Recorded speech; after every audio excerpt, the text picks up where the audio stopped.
In today's education news, with all these reforms promised from Ofsted, is 2025 going to be the year where we see that much needed change? I wouldn't hold your breath. Yet this week, the new head of Ofsted was talking to an education committee of MPs about all these reforms. And for me, it just reads like it's more of the same from Ofsted, all fart, no poo, and more just believing their own BS. Now, I will link in this Schools Week article if you want to read through everything that he says. I'm not going to take that time. I just want to pull out a couple of points. He goes on to talk about how these new report cards will be so much better than what they did before. A consultation on these are going to be starting. But it's really important to remember that when it came to getting rid of these one-word toxic Ofsted grades that everyone in education knew were never a true fair reflection, such high stakes, caused so much unnecessary stress, contributing to the retention crisis we're facing in education. Ofsted weren't the ones who got rid of them. If it was up to Ofsted, they would still have these toxic one-word gradings. Ofsted don't think there was anything wrong with them. They don't. Whatever they say, they don't. Even when the new guy came in and he did all the PR and said all the right things and he went, we want to hear your voice. We want to hear what you think of Ofsted. So I've got this big listen.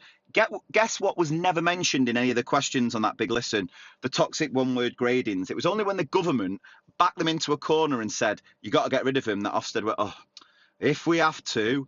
And if you're to believe what's been put out there about what it's going to get replaced with, this dreadful sort of colour chart that looks like they've gone to a Nando's restaurant, looked at the menu and gone, well, I've got a clever idea. It ain't going to get better. What really worried me was his comments about Caversham Primary. This is the school that Ruth Perry was head teacher at, which after an inspection, she took her own life. He said, there is no suggestion that the lead inspector did a bad job or did anything wrong whatsoever. Is he being serious? I just want to share a few tweets from this thread from Edmund Barnett Ward on Twitter. Please do give him a follow. He's a parent at Caversham Primary, and he has been very outspoken about everything that happened. And he says, how can he honestly say that when the evidence presented before court showed that it was mocking and unpleasant? The HMI presented evidence that was contradictory by other first-hand witnesses of his inspection. Again, this is taken from the coroner's report, saying that parts of the Ofsted inspection were conducted in a manner which lacked fairness, respect and sensitivity, quoting directly from Ofsted's own code of conduct, and that the inspection was at times rude and intimidating. There is no suggestion that that lead inspector did a bad job or did anything wrong. When Sir Martin came into the role, I was willing to give him the benefit of the doubt. Surely he can't be worse than Amanda Spielman, and I don't think he is.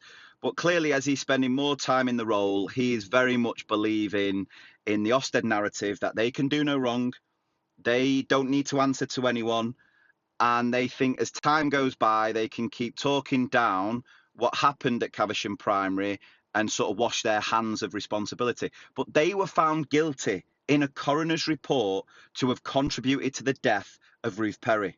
We cannot let that be forgotten. Now, the reason I feel Ofsted will never truly change and there will not be the reforms that are needed is that they know they can get away with it. They hold us to account, and as teachers, obviously, with the job that we do, we need that level of accountability. But who holds Ofsted to account? And I think what's needed is an independent complaint system. But he taught that down.